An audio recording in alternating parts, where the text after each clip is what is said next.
السلام علیکم۔ وعلیکم السلام۔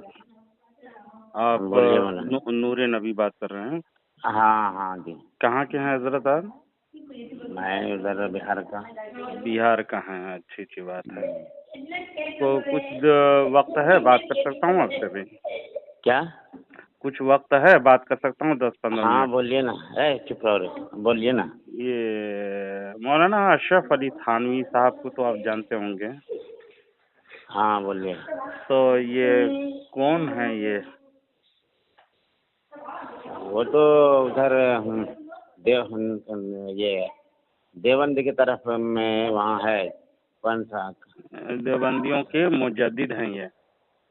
ہیں؟ دیوبندیوں کے مجدد ہیں یہ؟ ہاں بڑے عہدے میں۔ بڑے عہدے میں ہیں۔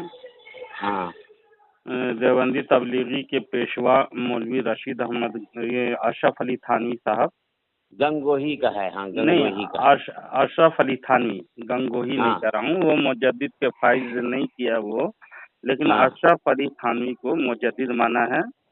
اور یہی حضور صلی اللہ علیہ وسلم کے متعلق جو اعتراض کرتے ہیں اہل سنت و جماعت یعنی بریلوی مسلک کے لوگ، تو ان کے بارے میں کیا خیال ہے آپ کا؟ کیا کہہ سکتے ہیں، بتا سکتے ہیں کچھ؟ یہ بڑے عالم ہیں، یہ مجدد ہیں، دیوبندیوں کے بارے میں آپ کیا کہتے ہیں؟ ہاں وہی سنائی بات، وہ بہت ہی بولتے تھے بڑے تھے کر کے، اتنا ہی اتنا معلومات نہیں، یہ کتاب لکھا ہے انہوں نے، حفظ الایمان لکھا ہے۔ کیا لکھے ہیں؟ حفظ الایمان ایک کتاب لکھے ہیں یہ اشرف علی تھانوی صاحب۔ اچھا، تو اس میں میں پڑھ رہا تھا کفایت اللہ مفتی جلد نمبر 9 صفحہ نمبر 17 میں حفظ الایمان بھی معتبر اور مفید رسالہ ہے، اس کا پڑھنا بہت اچھا ثواب کا کام ہے کہہ کر کے لکھے ہیں۔ تو اس میں ثواب کا کام ہے، یہ ثواب ہے؟ ہم تو کتاب بھی دیکھے نہیں ہیں، ہم تو پڑھے بھی نہیں ہیں۔ نہیں، آپ کہیں گے تو میں حفظ الایمان ارسال کر دوں گا، جس میں انہوں نے حفظ الایمان میں کیا لکھا ہے، علم غیب کے بچوں اور پاگلوں اور جانوروں کے علم سے تشبیہ دی ہے انہوں نے، جس میں حضور کی سخت توہین ہے۔ تھانوی کی عبارت یہ ہے، سنیے کیا کہتے ہیں، میرے ہاتھ میں کتاب ہے۔ پھر یہ کہ آپ کی ذات مقدسہ پر علم غیب کا حکم کیا جانا اگر بقول جائز صحیح ہو تو دریافت طلب امر یہ ہے، اس غیب سے مراد بعض غیب ہے یا کل غیب؟ اگر بعض علوم غیبیہ مراد ہیں تو اس میں حضور ہی کی کیا تخصیص ہے؟ ایسا علم غیب تو زید و عمر بلکہ ہر صبی و مجنون بلکہ جمیع حیوانات و بہائم کے لیے بھی حاصل ہے، کیونکہ ہر شخص کو کسی ایسی بات کا علم ہوتا ہے جو دوسرے شخص سے مخفی رہتا ہے۔ 4 سطر کے بعد پھر نیچے لکھتے ہیں، اگر تمام علوم غیبیہ ملا کے لکھو جب جی اچھا، اگر تمام علوم غیب مراد ہیں تو اس طرح کے اس کی ایک فرد بھی خارج نہ رہے تو اس کا بطلان دلیل نقلی و عقلی سے ثابت ہے۔ حفظ الایمان میں صفحہ نمبر 15 میں لکھتے ہیں، 15-16 صفحہ میں، سمجھے؟ اچھا، اس ناپاک عبارت سے حضور صلی اللہ علیہ وسلم کی توہین و تنقیص بالکل ظاہر ہے بلکہ اظہر ہے۔ یہ عبارت کوئی جرمنی، چینی یا جاپانی زبان میں نہیں ہے جس کا مطلب و مراد سمجھنے میں کوئی دشواری ہو، بلکہ صاف و صریح معمولی اردو ہے، اور ہر اردو جاننے والا اس کا مطلب و مراد بآسانی خوب سمجھتا ہے کہ اس عبارت میں تھانوی نے علم غیب کی 2 قسمیں کی ہیں، بعض غیب اور کل غیب۔ دوسری قسم کے غیب کو تو حضور صلی اللہ علیہ وسلم کے لیے نقلاً و عقلاً باطل قرار دیا، اور نہ کوئی حضور کے لیے غیر متناہی کا قائل ہے، کوئی بھی نہیں ہے اس کا غیر متناہی، یعنی رسول پاک صلی اللہ علیہ وسلم کا علم ہے ایسا کوئی نہیں مانتا ہے۔ جبکہ دوسری قسم کی باطل ہو گئی تو پہلی قسم باقی رہا، یعنی بعض علم غیب۔ اس میں یہ بات کرتے ہیں کہ حضور صلی اللہ علیہ وسلم کے ثابت مانا ہے انہوں نے، اور وہی واقعی حضور کا علم ہے، تو اس کو لے کر کہا اگر بعض علوم غیبیہ مراد ہیں تو اس میں حضور ہی کی کیا تخصیص ہے؟